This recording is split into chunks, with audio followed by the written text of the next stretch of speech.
Hello. I'm delighted to have been invited to Hill of the O'Neill and Ranfurly House Arts and Visitor Centre on a beautiful autumn afternoon as part of the Ulster-Scots Language Week, which has been organised this month. And I'm going to be talking a little bit about the way we speak, because I think all of us in Ulster know that we speak just a little bit differently. And certainly visitors who come to Northern Ireland sometimes just can't make absolute sense of the words we use and the way expressions and phrases that we use. Now, someone said to me just a couple of days ago, "Dawn's a shocking day. It's been teeming since the scraich of dawn." Do you all know what that means? The scraich of dawn? That comes from the screech that a rooster gives. And the scraich of dawn, daylight, but that's an Ulster-Scots expression. What about if I said, "I'm foundered.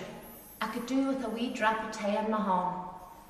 There again, that's an Ulster expression, or Ulster-Scots. Foundered means very, very cold. And if you say, "I could do with a wee drop of tea in my home," that's a wee cup of tea, not poured into your hand, but in a cup and saucer. It's just, again, part of the colourful way that we speak in Ulster. Colloquial speech, dialect words, our way of talking, this is what makes us unique here in this country. And you know, if you go on holiday yourself, perhaps you go to Spain and you want to say hola or la cuenta por favor, or if you go to France, you want to say bonjour. Well, equally, visitors, people coming to Ulster, they like to use some of our words as well. So let's have a little think about Ulster-Scots language, what it is, why we use it, and what some of those words are. Now, I've mentioned foundered for very cold. What about scunnered? Or in Belfast, they say scundered. Were you ever scunnered? Well, if you take a scunner at something, you're kind of turned, you're kind of disgusted or revolted. Or if you say somebody's a scunner, you'd sort of get a wee bit sick of listening to them. What about the word bluttered? Were you ever bluttered? I hope not. I've never been bluttered myself. Of course, bluttered, there's another good Ulster-Scots word for you. And we're very good at insults in Ulster-Scots. He's a sleekit wee skitter. Now, what is that in English? I bet you some of you are nodding your heads and you know exactly what a sleekit wee skitter is. But American visitors might not. People who've been learning English might not. Sleekit appears in the poem Teamus by the Scottish poet Robert Burns. It begins, "Wee sleekit curin timorous beastie." But sleekit, it kind of means slinky or sly or not to be trusted. And what's a skitter? Well, there's no English word for a skitter. You just don't want to be one and you don't want to meet one, because a skitter is a hateful kind of a person. What about if we said, "Thon boys are carnaptious hallion, and his brother's a gansh forby"? Do any of those words mean anything to you? Because again, those are good Ulster-Scots words. Carnaptious is just difficult. A hallion, very hard to find an English equivalent for a hallion, but again, you don't want to be living next door to one. And his brother's a gansh, another of these great Ulster-Scots insults that we have. We have different words in Ulster-Scots for parts of the body, for the weather, for the things that we put on us, our clothes, and we'll talk a wee bit more about those words later. But first of all, let's have a think about why we have these words here.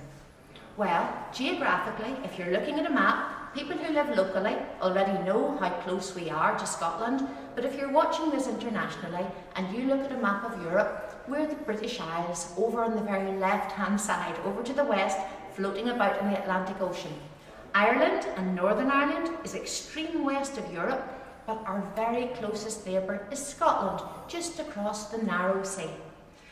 Relations between Ireland and Scotland, or Ulster, which is the very north of Ireland, and Scotland, they have been ongoing for centuries.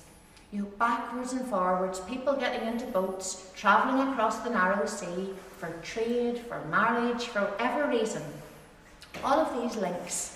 Now, in the 1300s, for example, a great Scottish army came across here, I'm sure lots of you have watched Braveheart. Do you remember Braveheart? Do you remember Mel Gibson starring as William Wallace? And do you remember Robert the Bruce at the end of that? The Scottish king defeated the English at Bannockburn. Well, Robert the Bruce's brother, Edward the Bruce, came across here with a great invading army in 1315, declared himself the High King over all Ireland, and set off here on a battle parade round Ireland to make us all his subjects.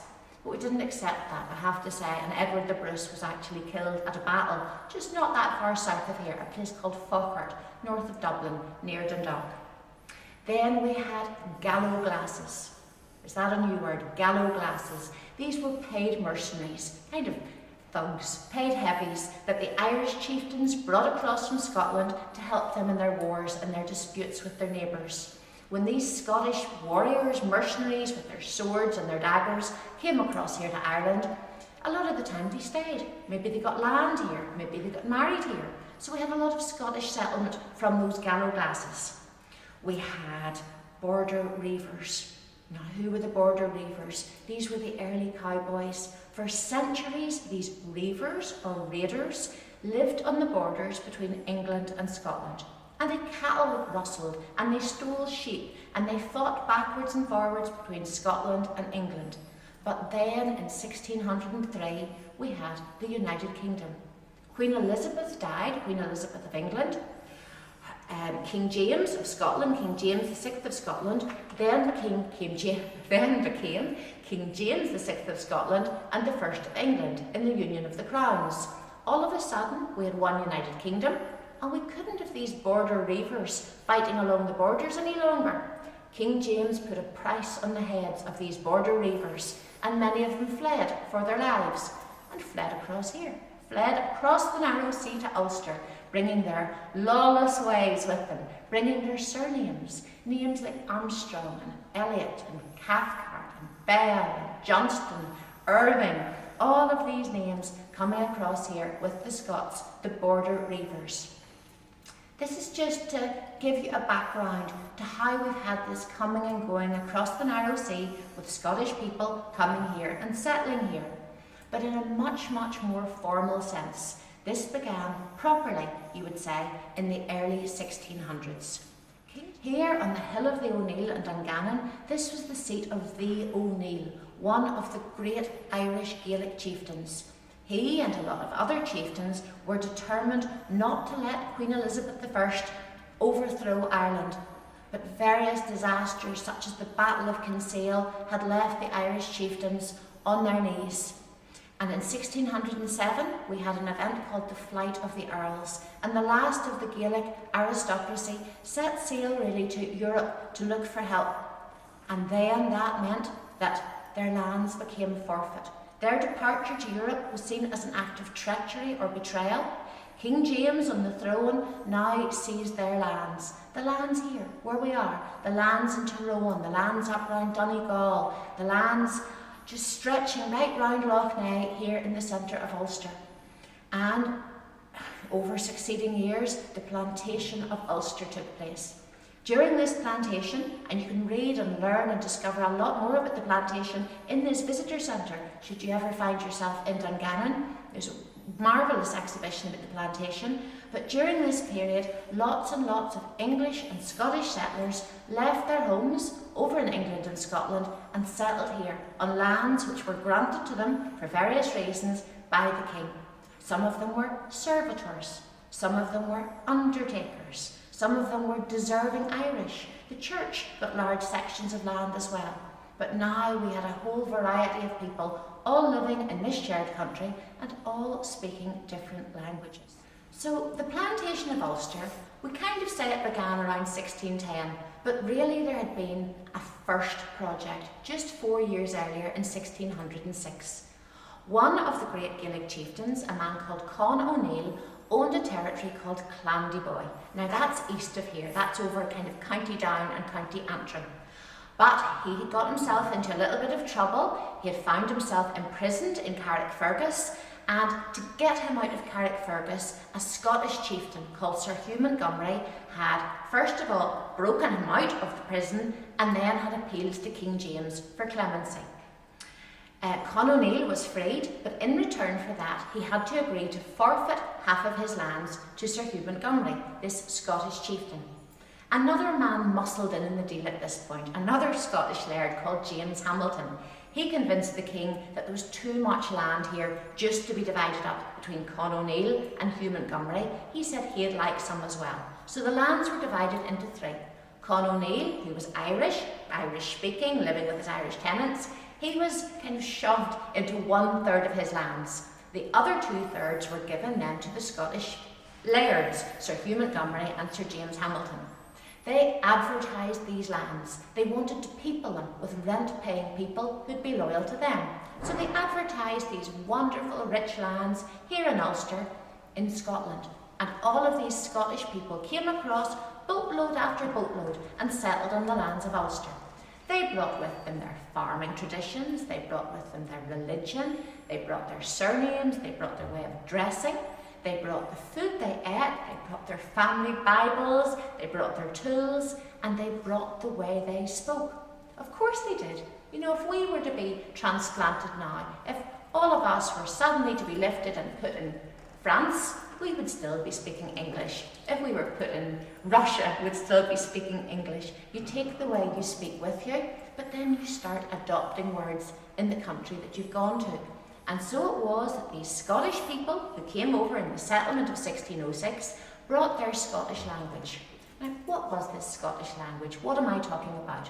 Well, there was a very distinct language called Scots spoken in Scotland right through the centuries. This was the language of court. This was the language in Edinburgh. It was the language of the legal system. King James VI and I spoke Scots in Scotland. But now, as I've mentioned, he was the King of England, where they were speaking English. The greatest writer in that period, the greatest writer during the reign of Queen Elizabeth, was of course Shakespeare. He had enriched the English language so much it was this versatile, creative language. So King James, having united the kingdoms of Scotland and England, decided he wanted to unite the language as well. He wanted all of his legal documents done in one language, not Scots up there and English down here. He decided, what book does everybody read? The Bible. He was going to bring out a new Bible, the King James Version, in English. This would be distributed to all of the churches where the people would hear it, and English would become the new language of his United Kingdom. But at exactly the same time as he was making this decision, all of these Scots during the plantation were coming across to Ulster, bringing their Scottish language with them. There were also English people coming across and settling here too, and they were still bringing their beautiful Elizabethan English. So now over here we had Elizabethan Shakespearean English, we had the Scots, and we had the native Irish. So we have this lovely grouping of the English rose, the Scottish thistle, and the Irish shamrock, three intertwined flowers representing those three linguistic traditions that we now had flourishing here in Ulster. Now, back in Scotland, how did the Scots feel about their language being displaced by this new English? How would you feel if your language were to be displaced by a new language? Well, of course, they weren't very pleased about it. And within a relatively short time, there was this new appreciation of the Scots language, shall we say, and that was embodied in poetry and in art and in literature.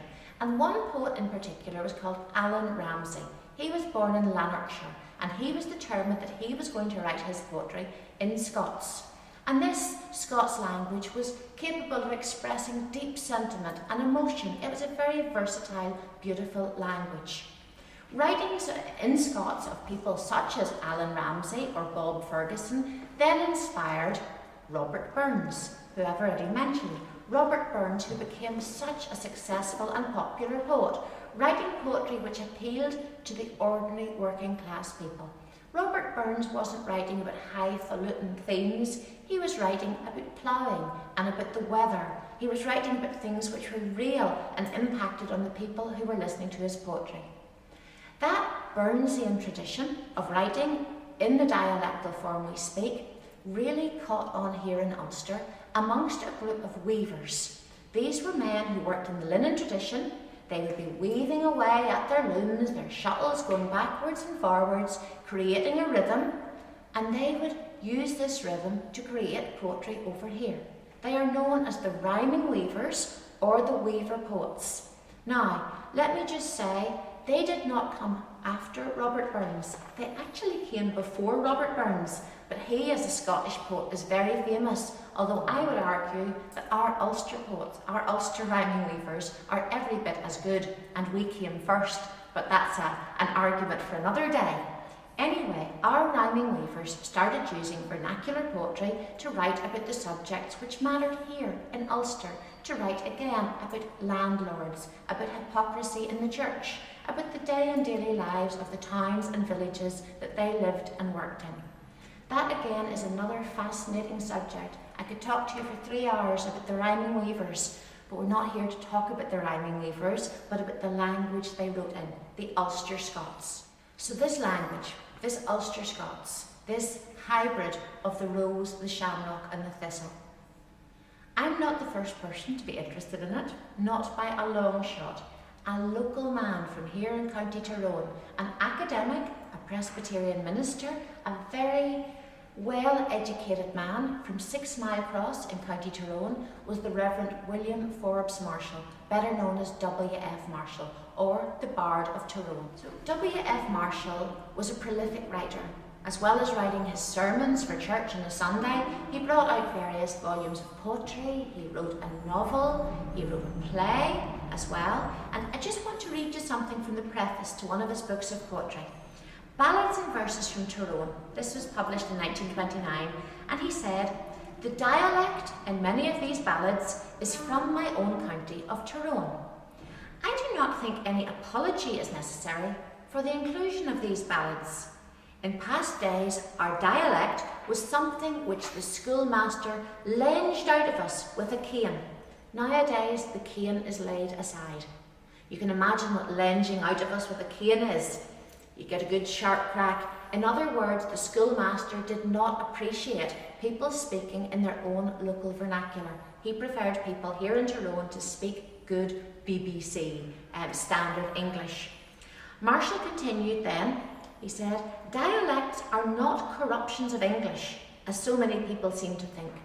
They are the roots of something that has taken centuries to grow and come to flower, and even that's not saying enough. They are the museum of the most useful language in the world." And then he continues, "The settlers who came to Derry County," this was during the plantation, "were mostly Scots. Those who came to Armagh, Fermanagh and Tyrone, except North Tyrone, were mostly English." Now, in a rough way, you can still trace this distribution of settlers in the speech of Ulster. You can start in the Ards and follow the Scots speech across North Down till you lose it in Armagh. You can trace it from the Braid to Ballymena and Ballymoney and Coleraine and Limavady, and in the same way you can trace the English settlements. Now, another writer, I came across him in a book recently. I didn't keep his name. He was an old writer. I just kept the quotation. I wish I had his name. But he was talking about English words, particularly here in Tyrone. And he said, in Tyrone, they can boast many Elizabethan words and phrases. This is this English strand. This is the rose. They say in Tyrone, it's a brave night. This is pure Shakespeare. In English, the word brave means kind of courage. But here, it's a brave night. That kind of means it's a rightly night. It's a good night. It's hard to kind of get that properly in English. But here in Tyrone, we all know what it's a brave night means. Or he's a brave fella. That doesn't mean he's courageous, but it's sort of an endorsement of him. Here in Tyrone, they'll say, I'll learn you, instead of I'll teach you. In Shakespeare, there's a quotation in As You Like It, you mustn't learn me how to remember. So in English, I learn you is bad, but in Shakespearean English, it's good. You see, so we have this great wealth of ways of talking here in Tyrone. I'll go back to some of these quotations again. The track of the Scots speech is not equally firm all the way from Donaghadee to Dromore or from the Braid to Donnamana. The English of Omagh is not precisely the same as the English of Crossmaglen, and nor is the Scots spoken in the Braid exactly like the Scots spoken around Limavady. The English that you hear around Omagh changes the further you go south, and when you come to Camloch or Garrison, you can hear in it quite distinctly the Irish brogue. So what he's trying to say here, WF Marshall, goes back to that point about the blend of the English, the Irish and the Scots. I hope this is all making sense. I'm just trying to illustrate what a beautifully rich language we have.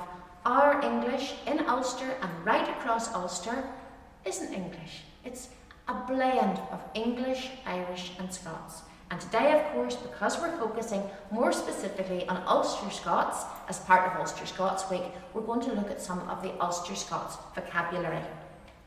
Now, Marshall's fascination with dialect means that in many of the poems which he wrote, as the Bard of Tyrone, you'll come across these dialectal words, and a lot of them are Ulster-Scots. Midden. Do you know what a midden is? I bet you've got a midden across your garden. The midden is the compost heap, okay? But an unflattering word about an untidy lady. You know the type of lady who seems to have thrown layers of clothes onto her? Well, she might be called a midden.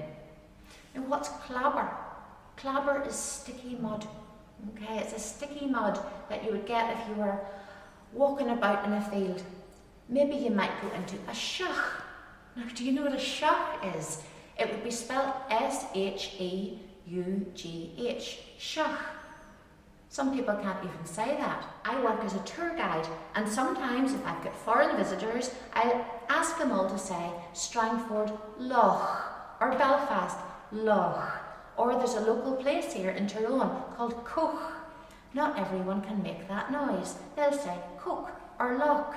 So you should practice that now, wherever you're watching this, and see if you can make that sound.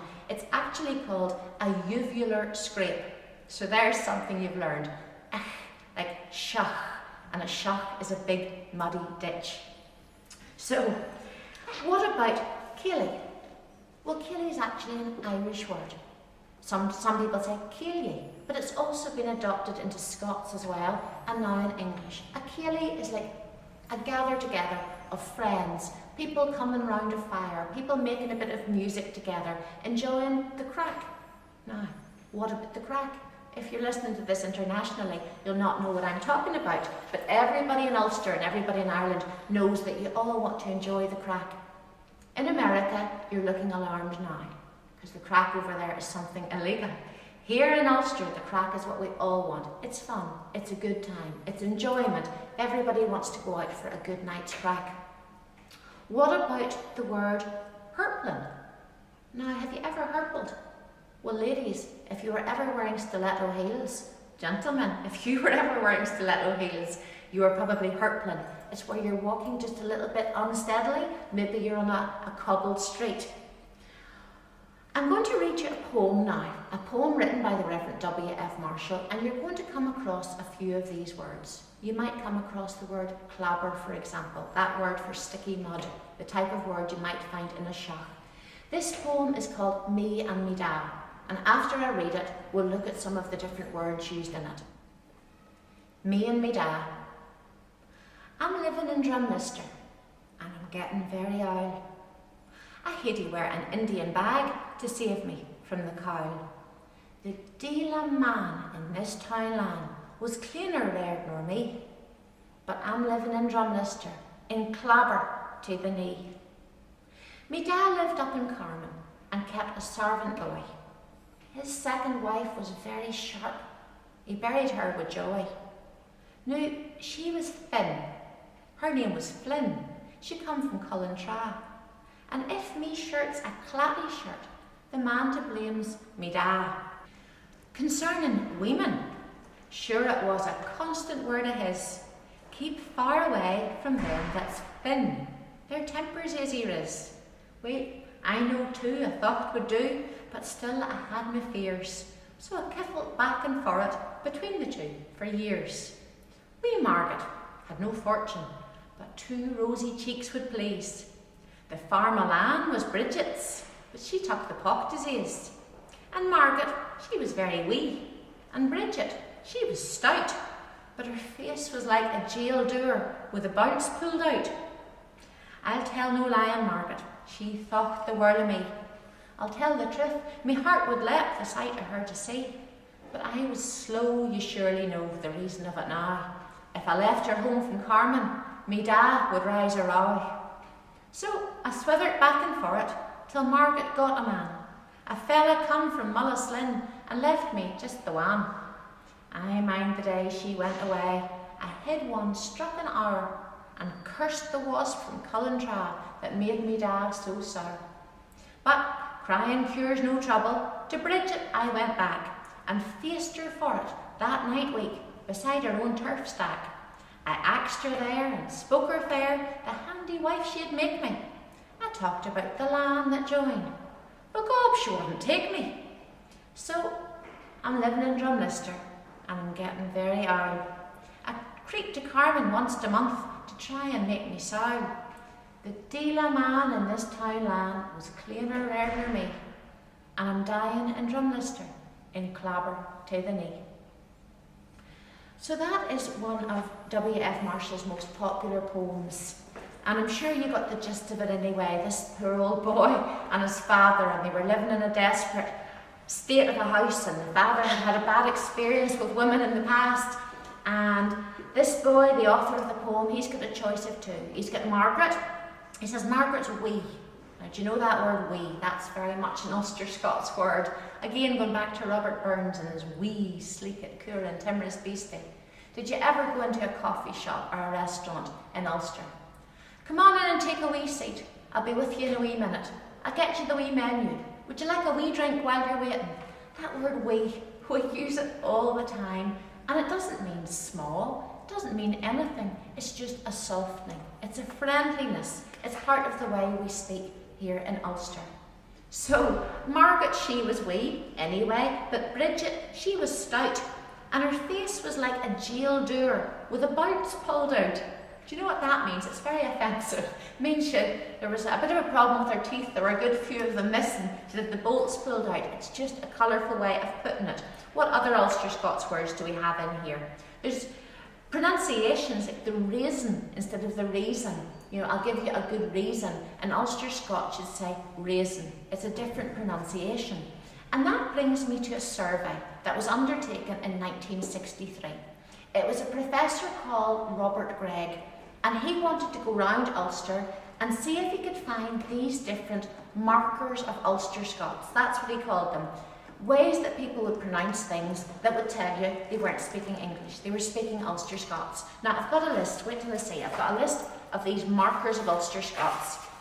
Here we go. And I'll tell you something as well, just as an aside. In 1963, he travelled round looking for people who were real speakers of Ulster-Scots.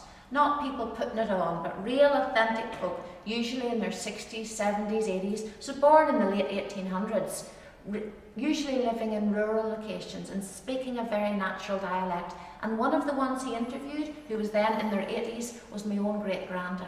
So, anyway, these are some of the markers of Ulster-Scots. You wouldn't talk about your daughter. You'd say, my dochter. Counting. The number 1, that's English. You might hear yin, you might hear wan, Y-I-N or W-A-N. Wan appeared in that poem that I read you, Me and Me Da. You'd have a nyach of a thing. Not enough. You wouldn't say, I've had enough. I've had a nyach. You might say, and here's a wee Scottish expression, try this one. Thon's a broad brecht, moonlicht, nicht the necht. You need to get your teeth in the right place for that. It means that's a beautiful, bright moonlight night tonight. Broad brecht, moonlicht, nicht the necht. It's a different way of speaking, isn't it? That's an Ulster-Scots marker. The word above would be a bin, a bean, a boon, depending where you live. The word for a potato, now you might call it a spud, but you might call it a pruta, or a pretty, or a pritta, just depending where you live in Ulster. Gid for good, that's gid enough, that's good enough. Different pronunciation. You wouldn't say out, you'd say ut, You wouldn't have a mouse in a house, you'd hae a moose in a hoose. You hear that Scottish pronunciation? It's like a double O instead of O-U. The cows in the field, well, you'd not have a cow, you'd have a coo. You'd hae a coo. Instead of have, it's hae. So it'd say, will you hae? Instead of will you have. If I didn't hear it, I will not. Because if I do not have to, I will not. It's this running together. This is a Scottish sound. This is Ulster Scots. Did you ever hear that, or anybody speaking that way? You'll know that they're speaking Scots. What other words have I got? Let's have a look at parts of the body. Okay. Your head, not your head, this is your head. You have twa or two lugs. Your ears are your lugs. This is your nab, not your nose, it's your nab. Or if it's a long one and a sharp one, it might be a cutter, like the cutter of a plough. That, if you said, your woman has a queer cutter, that means that lady has a very long, sharp nose on her. What about your eyes? Well, one of them is an E, and the two of them are een. So a hae for a have, a hae yin E and twa een. Means I have one eye and two eyes. Are you following this? Muth, or gub. Okay, you might say, here's I say, the one muth is nothing but a mouth. Okay, it's really hard to explain these Ulster Scots expressions. It means that person over there who's got far too much to say is a muth. You know, it's such a funny way of speaking. Now, your throat, this is your thrapple.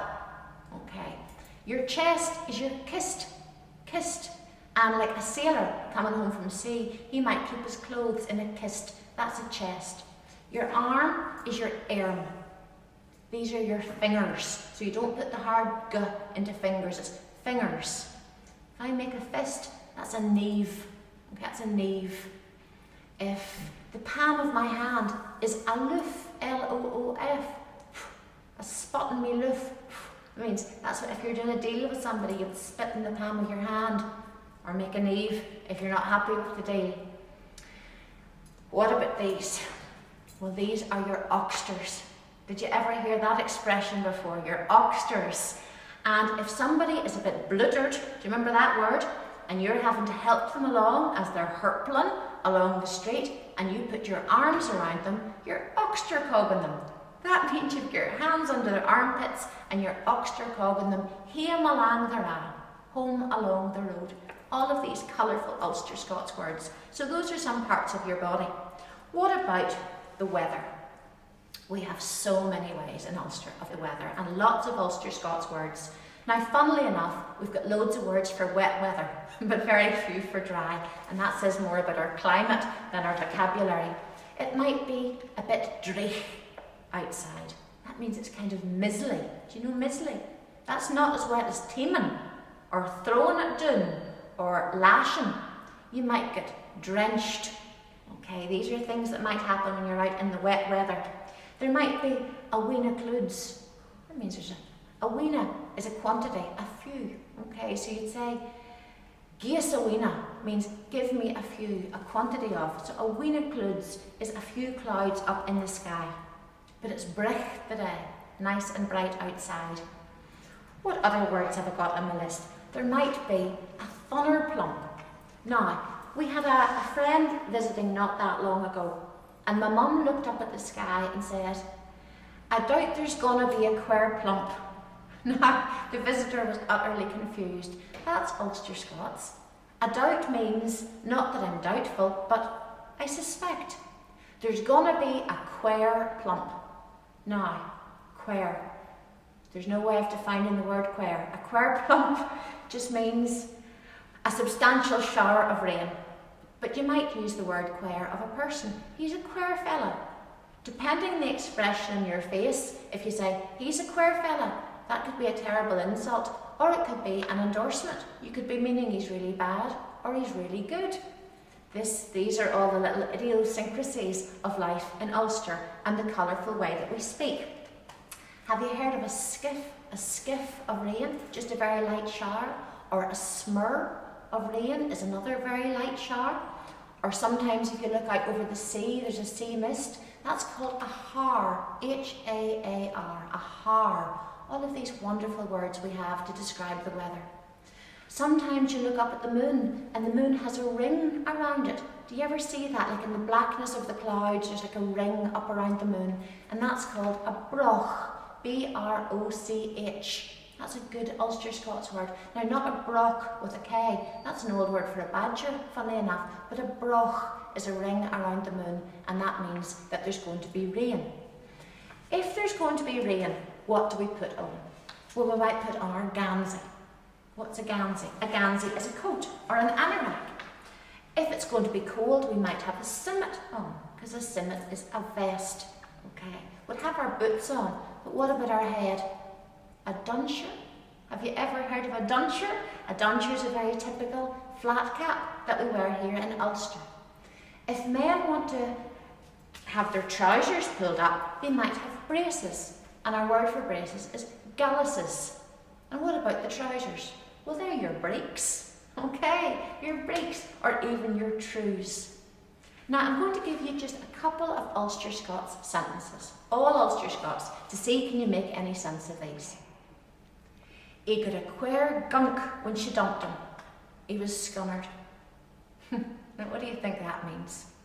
Well, the best translation I can come up with is he got a real disappointment when she ended the relationship. He was disgusted. So he got a queer gunk when she dumped him. He was scunnered. Now, what about this sentence? The alpaca landed in the shach up to his oxters in Glar. Now, we've done a few of those words. Owl, the alpaca. Well, owl means old. Okay, that's in common usage right throughout Ulster. Owl for old. What's a pacha? Well, a pacha is a clumsy person. Okay, the kind of person who trips and falls, as indeed this one does. The alpaca landed in the shach. So he fell and landed in the big muddy ditch. We talked about shachs. Up to his oxters in Glar. That's sticky mud. What a sentence. If you said that to a foreign visitor coming to England, or coming from England, or from America, or from anywhere, who thought we spoke English, and we said, the alpaca landed in the shach up to his oxters in Glar, they'd be utterly confused, wouldn't they?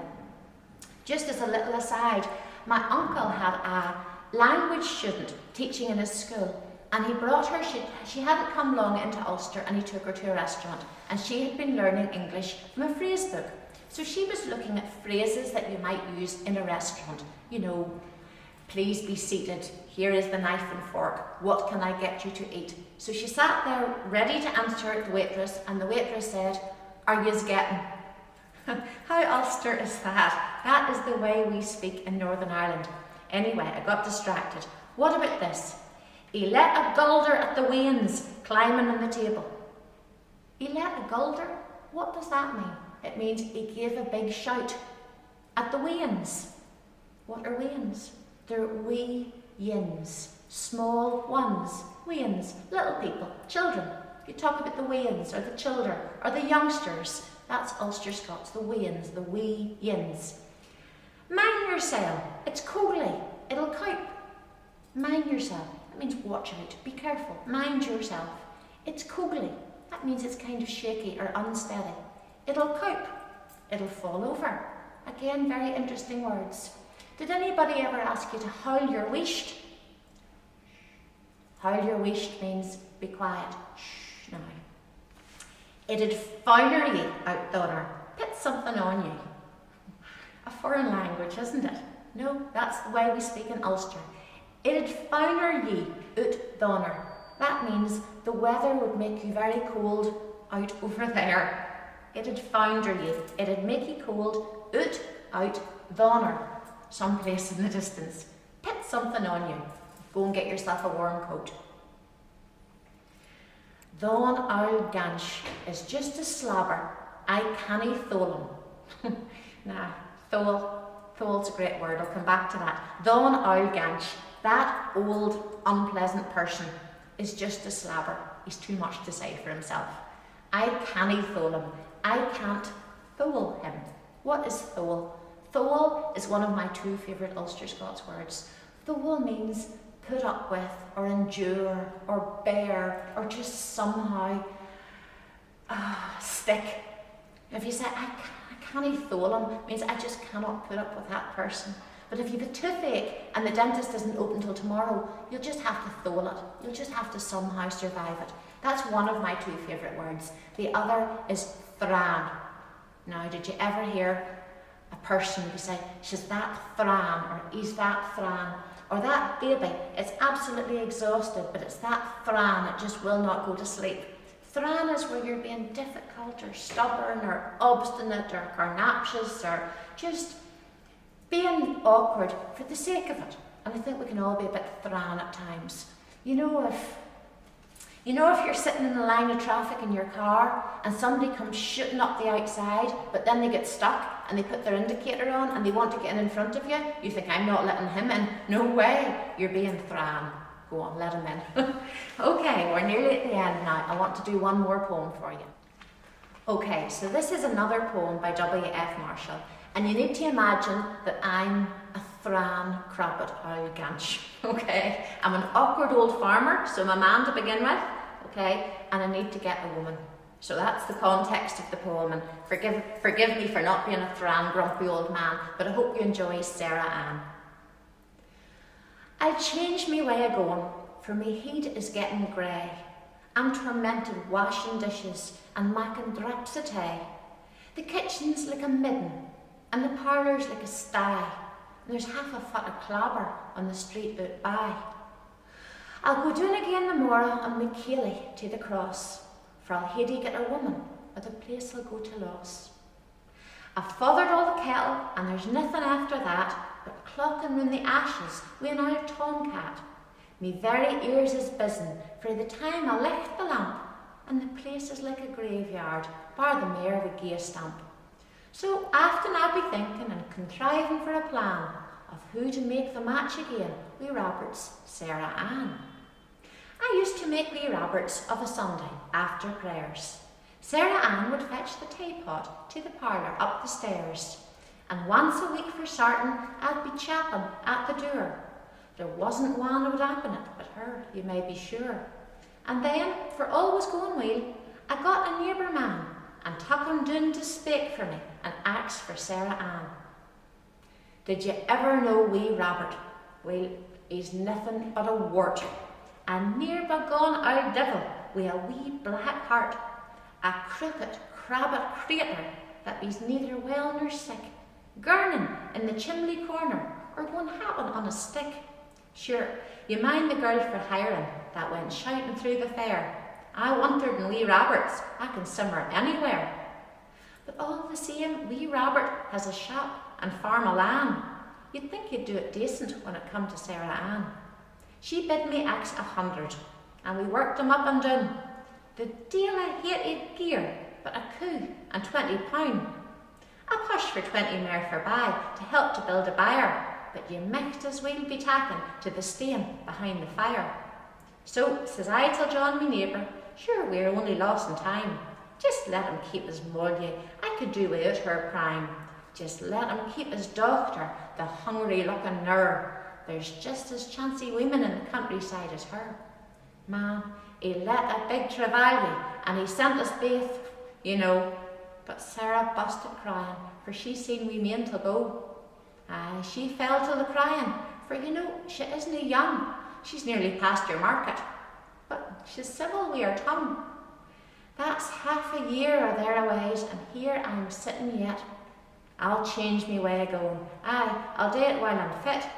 She's a snug, well-doing woman, no better in Tyrone, and doon I'll go the morrow, from far tae lang alone. The nicht the wind is rising, and it's coming on to sleet. It's spitting down the chimney on the greyshake at me feet. It's whistling at the windy, and it's roaring round the barn. There'll be piles of snow the morrow on mair than Mullocarn.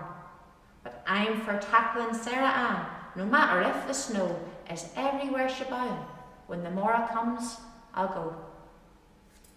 So, a few wee words in that you might not have understood. But the gist of it is this old man he's determined to make a change in life. His house is filthy. He's tormented washing dishes and making draps of tea. He doesn't want to do it for himself. He wants somebody else to come and do the housework for him. The kitchen's like a midden. We did that word, like the compost heap, and the parlour's like a sty. And there's half a foot of clobber. We talked about clobber. This is the sticky mud on the alley outside his house. So he's going to go down on his Keelie. We talked about a Keelie as well, you know, this coming together of people. He's going out Keelieing to try and get himself a woman. So he does all of the stuff around the farm, you know, he fathers, he kind of feeds all of the cattle, the cows, and he's buzzing about at the fire with his tomcat. He's a wee bit lonely, and he decides he's going to make a match with this Robert Ann. So we get into the habit of going down to Robert's on a Sunday after the prayers, and Sarah Ann seemed open to this idea because she was always making him cups of tea, so it seemed to all be going quite well. And so we got a neighbour man and took him down to speak for me. This is the old Ulster tradition of taking somebody to do a bit of matchmaking, to kind of say, aye, he's a boy, have him, to kind of give you a bit of a recommendation. But the father-in-law proved difficult. Robert was nothing but a wart, a near-begone old devil with a wee black heart. That's no recommendation at all. A crooked, crabbit crater. Do you know what a crater is? A crater, that's an Ulster-Scots word for a creature that means neither well nor sick. Gurning in the chimney corner or going happen on a stick, okay? So he's just a complaining, miserable type of wee man. But all the same, he'd got plenty of land by him, so you'd think that he would have given a good dowry to his daughter. So they haggle a wee bit with Sarah Ann's father, but they're no doing. Robert is a miserable wee man and won't give anything extra as well. And so the poet, he decides he's not going to. If he can't get enough money to go with the woman, he's just going to give up on the deal altogether because he thinks there's plenty of women out there. But 6 months later, he's still sitting in his house on his own, and he decides he'll just have to go down and take another go at it. So there you are, that's another thing these Ulster farmers and their Ulster ways. I'll say no more on that subject.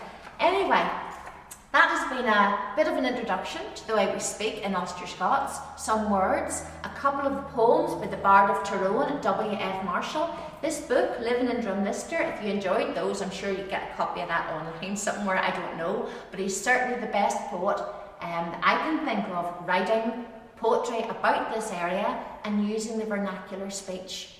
So you never know, maybe after this you'll find yourself using a few words. I'll challenge you to try and get the words thran and thole into your conversation later on today. I hope you enjoyed that. Thanks very much again to the Hill of the O'Neill, Ranfurly House, Arts and Visitor Centre for inviting me here today, and I hope you'll enjoy the rest of the events planned for Ulster-Scots Language Week. Bye.